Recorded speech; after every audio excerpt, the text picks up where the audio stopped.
Apakah orang yang terjerumus dalam kesyirikan dan dia tidak tahu kalau itu syirik, tetap divonis musyrik?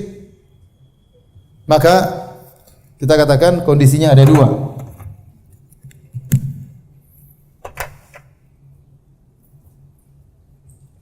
KTP-nya Islam. Yang ini KTP-nya apa? Non. KTP-nya kafir.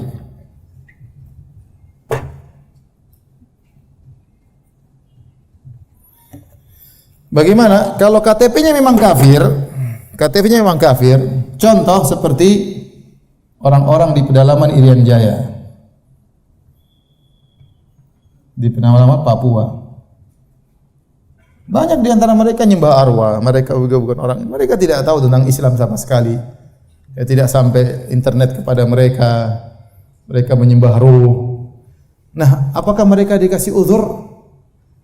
Mereka tidak tahu. Bukankah Allah berfirman, "Wa ma kunna mu'adzibina hatta nab'atha rasula." Kami tidak akan mengazab mereka sampai datang rasul kepada mereka atau sampai datang ilmu kepada mereka. Nah, untuk orang yang begini kondisinya, KTP-nya memang kafir, tidak pernah mengucapkan syahadatain, maka kita bilang untuk hukum dunia, di dunia dikatakan apa? Kafir. Artinya apa? Tidak boleh disolatkan. Dia meninggal dalam KTP-nya bukan apa? Disolatkan kalau wafat, kalau mati. Adapun di akhirat serahkan kepada Allah. Paham?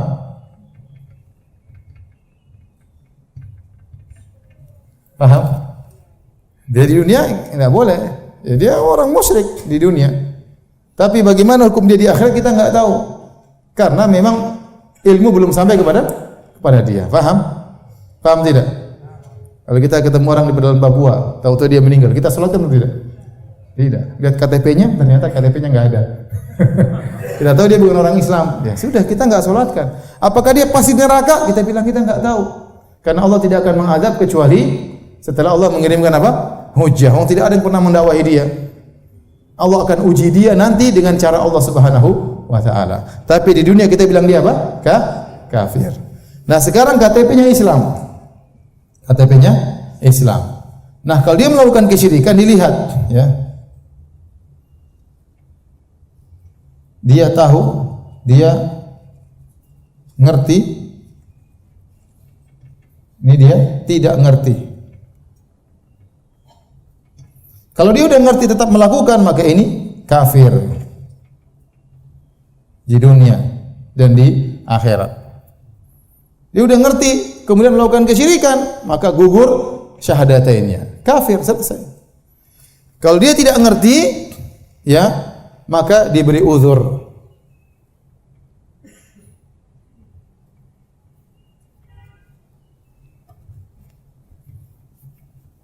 Dia tidak ngerti, contoh apa?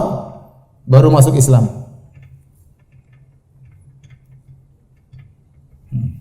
Masuk Islamnya lewat tarekat yang sesat ternyata. Dia enggak ngerti. Tarekat itu ngajar kesyirikan, dia enggak ngerti, dipikir itu ibadah, minta-minta kepada penghuni kubur, baru masuk Islam. Atau tinggal di pedalaman.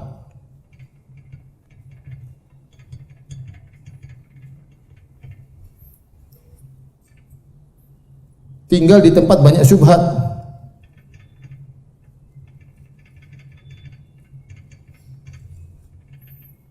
Kiai-kiainya ngajarin dia untuk apa? Kesyirikan misalnya. Dan itu ada tempat orang seperti itu, ya, enggak benar. Guru-guru, ustaz-ustaz di situ ngajarin dia apa? Kesyirikan. Taib. Maka orang ini yang tidak ngerti ini diberi uzur. Diberi uzur. Kecuali ada yang menegakkan hujjah. Kalau ada yang sudah jelaskan, dia tetap ngayal, berarti dia masuk pada kelompok yang pertama. Sudah ngerti, tetap ngayal, baru dikafirkan. Faham? Tapi kalau enggak ada yang ingatkan, dia enggak tahu, KTP-nya Islam, tetap aja Islam. Kenapa bisa demikian? Karena kaidah ya. Al-yakin la yazulu bisyak. Artinya apa? Keyakinan. Tidak bisa dihilangkan dengan keraguan. Nah, dia itu sudah masuk Islam dengan keyakinan, dia sudah syahadatain, asyhadu alla ilaha illallah, asyhadu anna muhammadar rasulullah. Dia masuk Islam dengan pasti.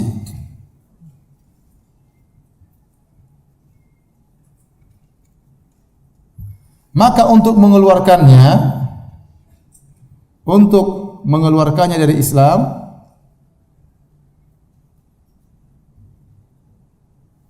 Islam harus dengan pasti juga.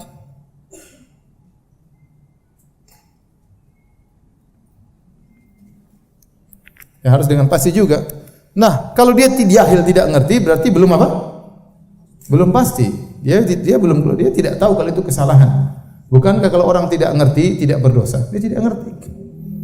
Saya tanya sama antum, orang-orang munafik waktu mengucapkan asyhadu alla ilaha illallah rasulullah di hadapan Nabi, KTP-nya Islam atau tidak? Orang-orang munafik di zaman Nabi KTP-nya Islam atau bukan? KTP-nya Islam, dihukumi sebagai orang Islam. Mereka salat bersama Nabi, darah mereka terjaga, padahal mereka kafir. Cuma tatkala mereka mengucapkan asyhadu alla ilaha illallah rasulullah berarti Nabi hukum yang zahir. Zahirnya dia sudah masuk Islam dengan pasti karena dia mengucapkan asyhadu alla ilaha illallah rasulullah. Faham? Bagaimana lagi orang yang masuk Islam bukan munafik, dia memang benar-benar cinta Islam, cuma dia enggak ngerti. Yang orang munafik saja kalau masuk Islam, benci dengan Islam, tetap dihukumi Islam. Paham tidak? Makanya waktu Abdullah bin Ubay bin Salul meninggal dunia, pimpinan orang-orang munafik. Maka Nabi datang ingin nyolatkan. Nabi datang dengan ajak para sahabat solat mayit. Nabi mau solat, Umar tahan. Ya Rasulullah, jangan ya Rasulullah. Allah larang. Umar berani negur Nabi. Ya Rasulullah. Allah mengatakan, in tastaghfir lahum aw la tastaghfir lahum in tastaghfir lahum 70 maratan fala yaghfirullahu lahum. Kau mohonkan ampun bagi mereka atau tidak sama saja. Kau mohonkan ampun bagi mereka 70 kali, Allah tidak akan ampuni. Kata Nabi, Allah berikan aku dua pilihan. Mohon ampunkan atau tidak. Terserah Allah, tapi Allah berikan saya dua pilihan. Kalau saya tahu bahwasanya kalau saya ampunkan, mohon ampunan bagi mereka lebih dari 70 kali, ini akan diampuni, saya akan mohonkan ampunan lebih dari 70 kali. Maka Nabi langsung salat. Allahu Akbar. Allahu Akbar. Para sahabat juga salat. Tahu-tahu Allah turunkan ayat menegur Nabi SAW. Wala tusalli ala ahadin minhum mata abadan wala takum ala qabrih innahum kafaru billah. Jangan sekali-sekali salat bagi mereka kalau ada yang mati. Kenapa dia munafik? Tetapi maksud saya Nabi ingin menyolatkan dia, kata Ibnu Hajar rahimahullah, karena orang ini meskipun munafik KTP-nya apa? Islam. Maka Nabi ingin menghukum dia dengan zahirnya. Dan Nabi sayang sama dia, siapa tahu diampuni. Padahal Nabi tahu dia munafik. Ternyata Nabi ditegur. Allah membenarkan siapa? Umar bin Khattab radhiyallahu taala anhu. Maksud saya perhatikan di sini. Orang munafik saja yang benci kepada Islam kalau mengucapkan asyhadu alla ilaha illallah rasulullah, Islam diterima tidak? Diterima, secara kita enggak tahu isi hatinya. Apalagi orang yang masuk Islam dia enggak ngerti kalau dukun itu haram, dia enggak ngerti kalau potong kambing itu haram, ternyata dia enggak ngerti. Dia senang Islam, tapi waktunya potong kambing buat roh dia juga potong. Paham? Maka dia lebih utama untuk diberi uzur, dia enggak ngerti. Tapi makanya kita katakan kalau orang masuk Islam dengan pasti maka tidak boleh kita keluarkan kecuali juga dengan apa? Pasti. Di antara memastikan dia sudah keluar dari Islam, kita tanya. Kita jelaskan yang kamu lakukan ini kesyirikan, kamu ngerti atau tidak? Siapa tahu dia melakukan dalam kondisi tidak ngerti. Paham sampai di sini? Paham tidak? Paham. Makanya muncul kaidah